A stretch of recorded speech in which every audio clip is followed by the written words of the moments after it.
vous allez bien, je me présente, je m'appelle Aménan et on se retrouve aujourd'hui pour le deuxième épisode des Actus de la semaine. Donc tous les dimanches, vous avez une vidéo d'actualité et ce dimanche, nous allons parler des élections présidentielle au Nigeria. Nous allons parler des propos controversés du président tunisien et nous allons terminer en parlant du mini-accident d'hélicoptère qui a eu lieu donc en Côte d'Ivoire. Il existe un plan criminel pour changer la composition du paysage démocratique en Tunisie et certains individus ont reçu de grosses sommes d'argent pour donner la résidence à des migrants subsahariens. Donc vous avez bien compris, nous allons parler des propos chocs qui ont fait littéralement un tollé du président tunisien. Nous n'allons pas bien évidemment citer tout le discours que Kais Saïed a tenu le 21 février 2023, mais nous allons parler de certains propos qui ont fait littéralement un tollé et nous allons aussi parler de la manipulation qui se cache justement derrière ce discours. L'Afrique est un continent composé d'un nord appartenant aux Maghrébins et un sud appartenant aux Africains subsahariens. Et donc lui, il parle d'hordes de migrants clandestins, donc qui bien évidemment participent à la violence, des crimes et d'actes inacceptables, et donc incitant à la nécessité donc, de mettre fin rapidement donc, au déplacement des migrants dans son pays. Et donc, pour lui, cette immigration, il l'assimile justement à une volonté de faire de la Tunisie seulement un pays d'Afrique et non pas un membre du monde arabe islamique. Littéralement, il est juste en train de dire que des millions de Noirs sont en train d'envahir son pays et pas uniquement pour pouvoir le traverser pour atteindre leur destination finale, donc l'Europe, mais littéralement pour que son pays reste un pays uniquement africain. En réalité, il est juste en train de parler de la théorie du grand remplacement. Pour grossir l'image, la théorie du grand remplacement, c'est une théorie qui vise à faire croire que donc les populations nordiques européennes, sur du long terme, vont se faire remplacer par les populations sudistes plus pauvres.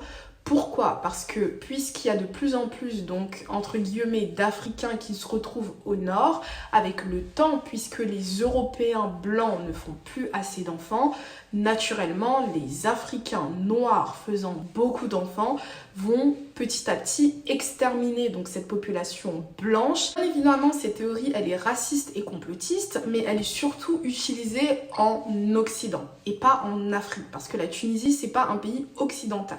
Et là, en fait, ce qui fait plutôt rire, c'est qu'en fait, dans son discours, il met bien l'accent sur le fait que la Tunisie, si elle continue d'accueillir énormément de migrants, va rester un pays uniquement africain.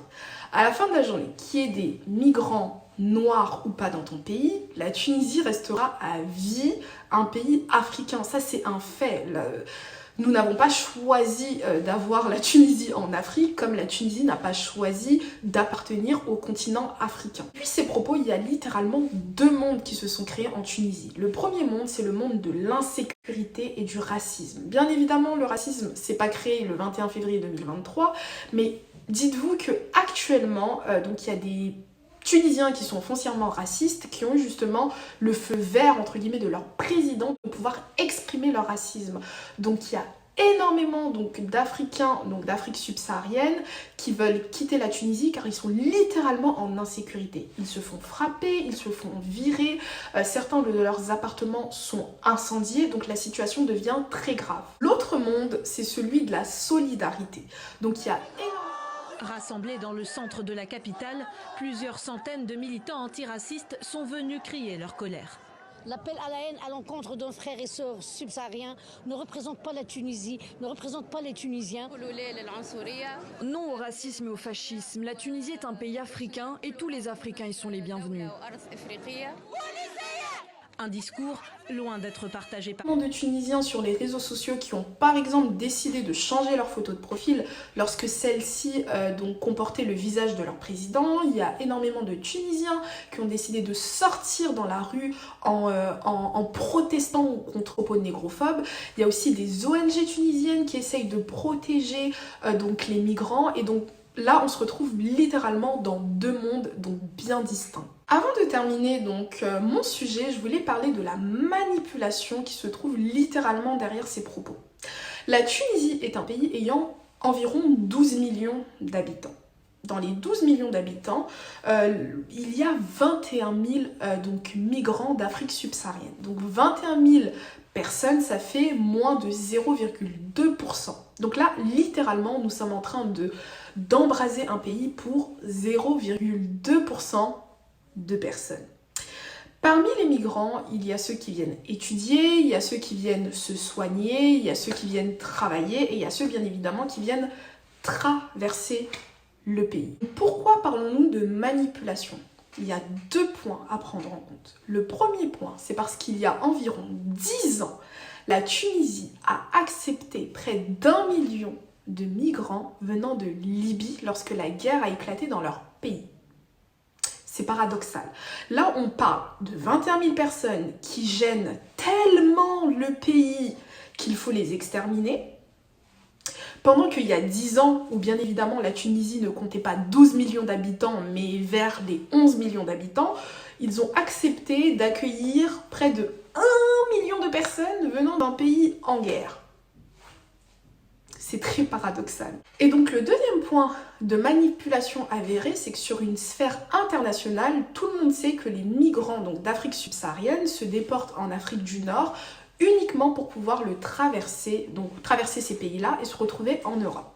Et ce qui fait bien rire, c'est que je pense que le président tunisien, il sait pertinemment que ces gens-là ne s'intéressent pas à la Tunisie. Ils ne viennent pas en Tunisie pour pouvoir rester en Tunisie et s'établir sur un long terme en Tunisie, mais ils sont uniquement de passage, ou en tout cas, ils essayent de passer vers la Méditerranée.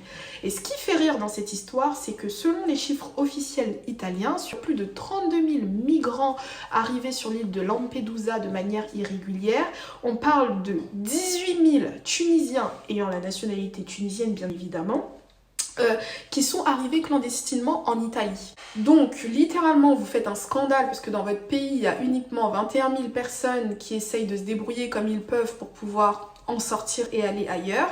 Et d'autre part, vous-même, chaque année, il y a environ ce même nombre-là qui quittent votre pays de manière clandestine pour se retrouver dans un autre pays. Donc je pense que là, l'ordre des priorités n'est pas le bon en fait. Il faut recontextualiser les choses et surtout, il faut arrêter la manipulation. La Tunisie n'a pas à s'inquiéter par rapport à l'immigration de l'Afrique subsaharienne. Passons maintenant au deuxième sujet et nous allons parler du Nigeria et des élections présidentielles. Et personnellement, j'ai adoré suivre leurs élections présidentielles. C'est tellement intéressant, je pense que c'est même plus intéressant que Nollywood, littéralement. Donc en fait, il faut savoir que le 25 février 2023, il y a plus de 19 millions d'électeurs qui ont été appelés aux urnes pour pouvoir voter leur nouveau président. Après 8 ans au pouvoir, c'est donc le clap de fin pour Mouhamadou Bouhari qui a fait un mandat plutôt contesté. Donc il y a 18 candidats à la présidentielle dont une seule femme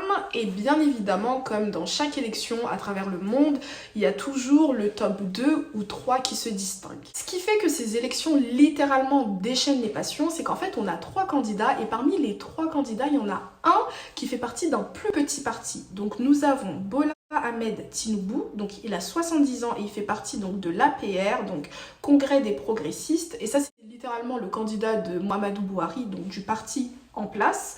Il y a Atiku Abubakar qui a 76 ans et lui il fait partie donc du Parti démocratique du peuple et ça c'est la principale opposition.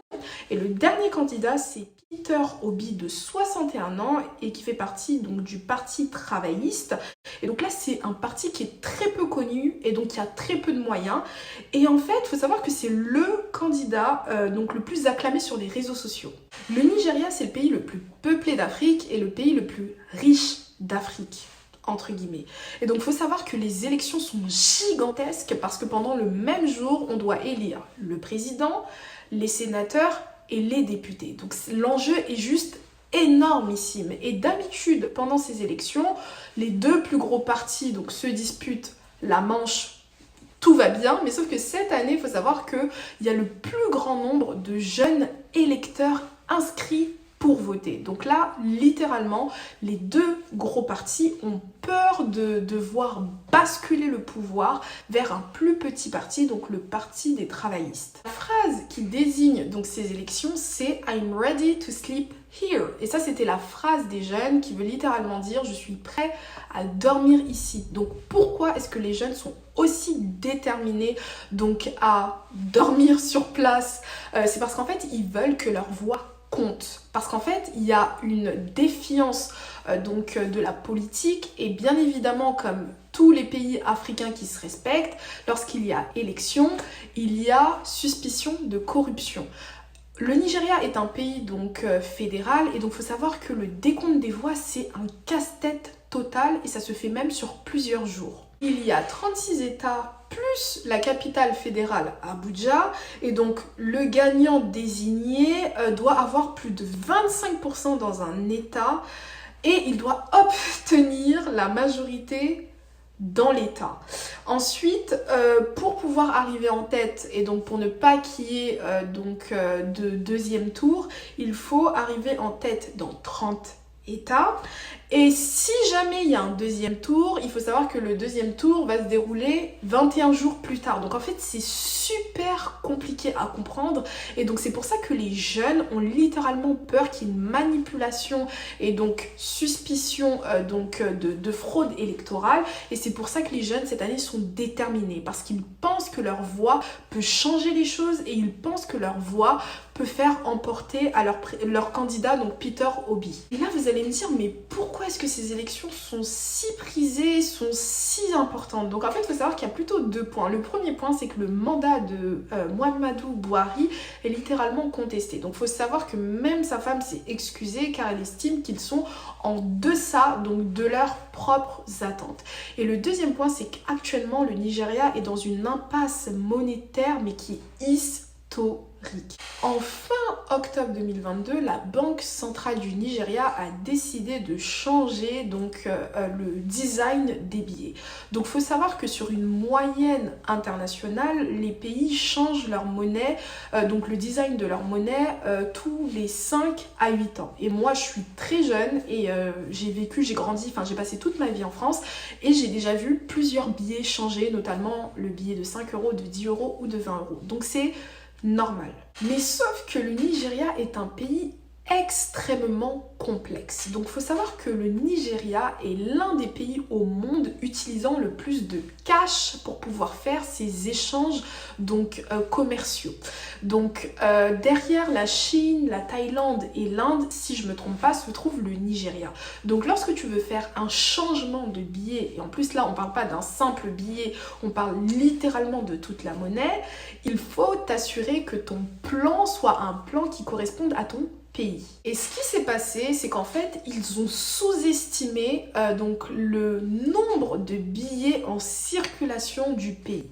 Donc la Banque centrale a décidé donc de mettre en place de nouveaux billets, donc il n'y a rien de suspect là-dedans. Lorsque tu décides donc de mettre en circulation de nouveaux billets, tu les distribues aux différentes banques. Et donc ces différentes banques ont l'obligation de redistribuer donc aux populations. Donc tu vas, donc un habitant lambda part à la banque avec ses billets donc traditionnels et il ressort avec le même montant en nouveaux billets. Le problème au Nigeria, c'est qu'il y a eu une différence de plusieurs milliards entre le nombre de billets qui ont été donnés aux banques pour les redistributions et le nombre de billets entrants, donc le nombre d'anciens billets entrants. Donc ça a créé un déséquilibre et on se retrouve avec des millions de personnes qui arrivent donc au point d'échange, que ce soit les banques ou les points qui ont été mis en place par la Banque centrale nigériane, sans pouvoir repartir avec des nouveaux billets. Et là, vous allez me dire, mais pourquoi est-ce qu'ils ont sous-estimé le nombre de billets, etc. Ben, je vous ai dit plutôt que la moyenne internationale, donc en termes de changement donc de billets, c'était 5 à 8 ans. Mais sauf qu'au Nigeria, la seule et dernière fois qu'ils ont effectué une telle opération, c'était il y a 39 ans. Donc le Nigeria n'a aucune expertise réelle en termes de changement de billets en fait monétaires. Le Nigeria s'est littéralement trouvé dans une impasse monétaire à 3 mois des élections.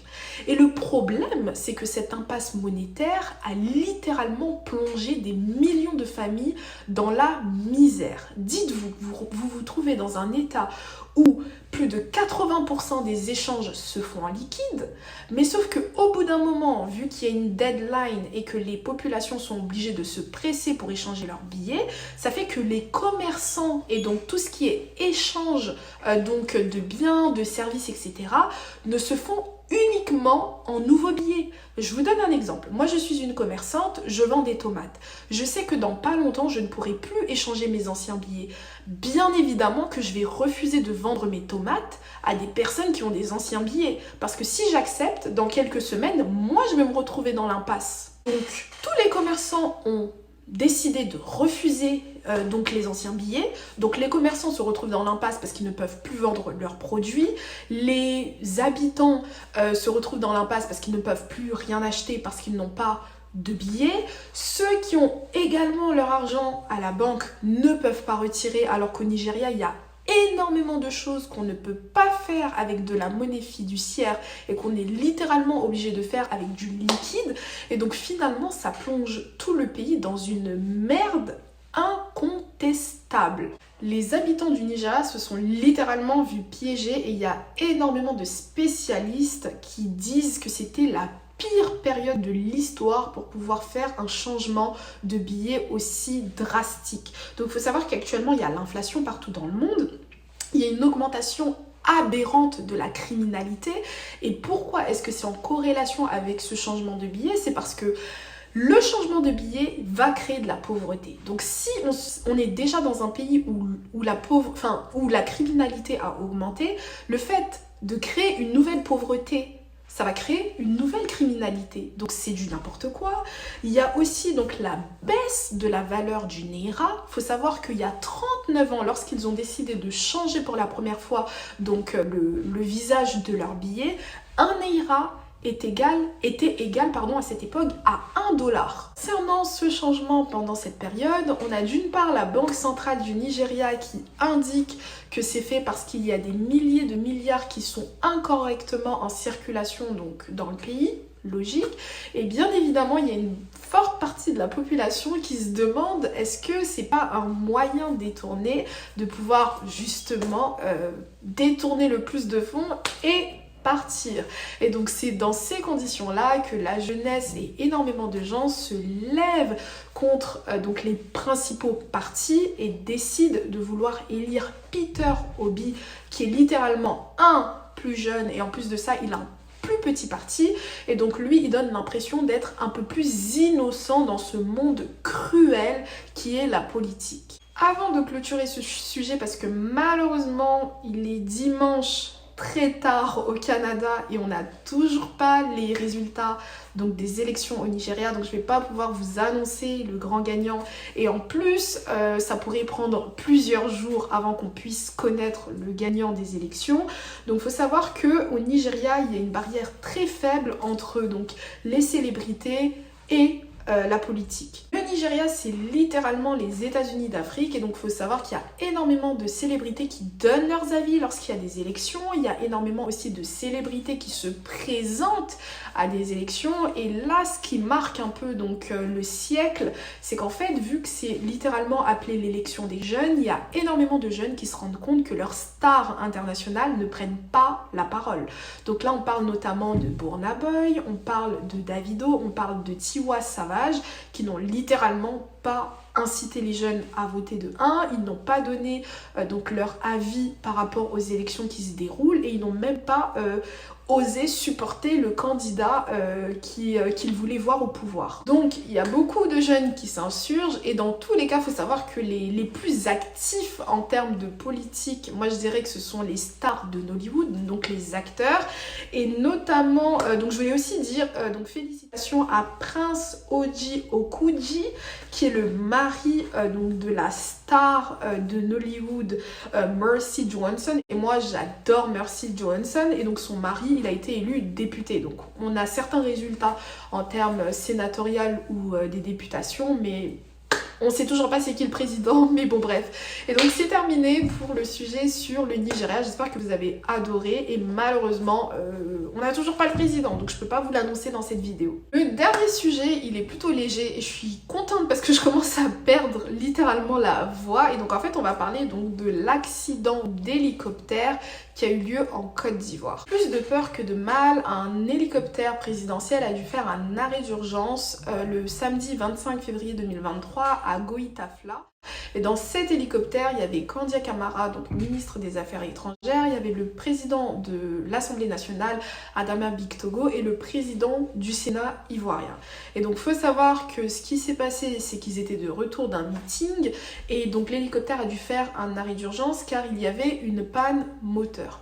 Dieu merci, ils sont sortis indemnes, il n'y a pas eu de blessés ou autres, et bah, c'est tout. En fait, je voulais juste parler de ça parce que ça allait être dramatique si l'accident il était grave, ça allait être littéralement dramatique, et donc Dieu merci, rien s'est passé, ils sont tous sains et saufs, et donc voilà, c'est tout. Ce sera tout pour le deuxième épisode des actus donc de la semaine. J'espère que vous avez aimé cet épisode, j'espère que vous avez appris énormément de choses. Donc je vous retrouve donc sur la chaîne L'éveil ivoirien donc pour des vidéos diverses et variées. Tous les vendredis vous avez une vidéo en rapport avec le Canada et tous les dimanches vous avez donc les actus de la semaine. Donc ce sera tout pour aujourd'hui. Bye bye.